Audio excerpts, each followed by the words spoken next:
So I had some questions on my last video on how I did the trolling motor here. So I thought I'd do a kind of a quick overview of what I used to build the trolling motor setup here. This here is just a cutting board that I cut out, and actually have the piece of it here still left over. As you can see, I just laid it on there and traced it out. And then I removed this here and used that to trace out where I'd make this cut, and then resealed that. You could probably do without taking that cover off, but I wanted a sure fit. From there, that gives you something sturdy to mount whatever style transom you're going to really use. A lot of people will do 2x4 here, and that'll work just fine. I happen to have a transom mount from a different setup that I was able to cut and take the metal bracket for it and shave it down and drill it out and bolt that up. That's really not the cost-effective way to go buy this this transom mount, because it was expensive.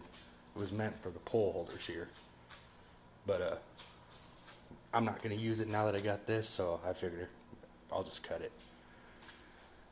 Go with 2x4, it'll probably be cheaper. This here is just a Minn Kota 30-pound thrust hand-controlled trolling motor that I cut the top off of, then extended the wires down, put them into a trailer plug. It's a 7-pin trailer plug. Ran the wires through the hole and back up. And I used a piece of the shaft that I cut off from when I shortened it to mount the head of the trolling motor. Ran the wires up through that. The power cable back down through it, and the power cable comes out here, and that's where it'll mount up to my my battery until I go internal. I put it through there because I plan on putting the battery in hole, and then that'll be tucked inside. I used to have split rings here, but they don't hold up, so I took some extra cable from, or the extra rope from my anchor trolley. Just made some loops on here and tied them up real good, and these held really well. I was on the lake with it about 12 hours with this, and didn't phase it one bit. So I shortened the shaft, backfilled it with silicone so no water or dirt will get down in there, and then I took this thin piece of metal here, which I believe I have a piece. Yes, right here. So I took this thin piece of metal and I cut the end of it, and I took a piece of the shaft and I shaped it around there, and then pressed it and squeezed it in my vise and put it on my drill press and drilled a hole there for the carabiner. Once I hooked that carabiner in, I was able to set up a rope to lift it. And then I just put a hook here using the old handle from back here, since, as you can see, I don't have it mounted. Took the old handle, tied it off on there, and used the hole from the screw to put on that hook, and that holds the trolling motor up. Then from there, just take it off and lower it down, and that will drop the trolling motor. A lot of people do setups where they cut these mounts. I didn't really want to do that because I like this to be quickly removable, and these wing nut systems they have work really well, so I left that hole. But I did remove the lock out of it, and I got this idea from Kayak USA, and I thought it was a really good idea because I never used reverse, and I figured with the lock pulled out, makes it real easy to lift it. And not only that, when I hit stumps, which I have hit plenty of stumps because I fish a really stumpy lake, when I hit a stump, this thing literally glides over it and then right back down. Doesn't phase it at all, never hits the blades. So that's a really good idea, to just remove the lock and let it free float Like I said, you won't get reverse, but you're supposed to have a paddle anyways. If you need to back up because you got yourself in a pinch, just break your paddle out. I'm planning on going with a pulse wave modulator. When I do that, this will get removed, and then I'll get a pulse wave modulator because it's more efficient on the battery.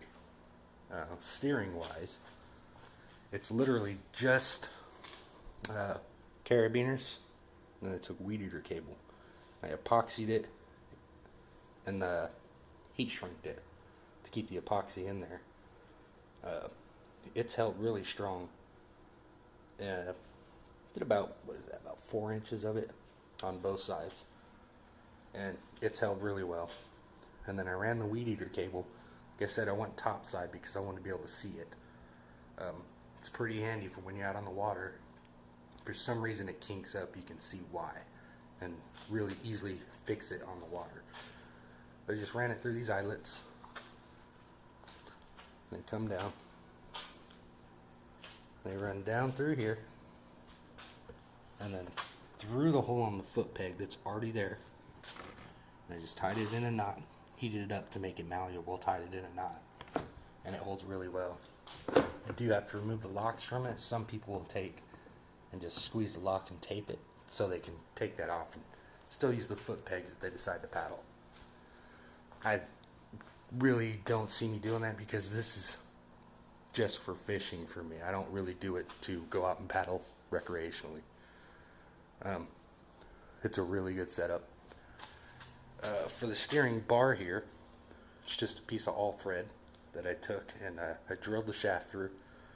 Then I run the all thread through. I put nuts and washers and lock washers on either side. Made sure, they were even, so my steering's even. And of course, make sure you drill your holes so your motor's straight. And flatten this end here on the grinders and drill through those on my drill press. And that allowed me holes to attach some sort of loop system, which at first was split rings. That does not work. They can't hold up to the pressure. Rope works really well. But that's about it. It's a really simple process. I think the wiring took the longest, really. Yeah, that's it. Works really well, steers really well. So if I slide this one forward, it'll pull it towards me. Oh, got it jammed up by that. There we go. But it'll turn fairly easily. And you really don't need much to turn these. I literally just set my foot on the pedal and barely press it, and that's enough to turn the kayak. You want to turn sharp, you press that thing all the way forward till it maxes out, and this thing will pretty much turn on a dime. Hope that explained it a little better. If you have any questions, leave them in the comments and I'll try to answer them.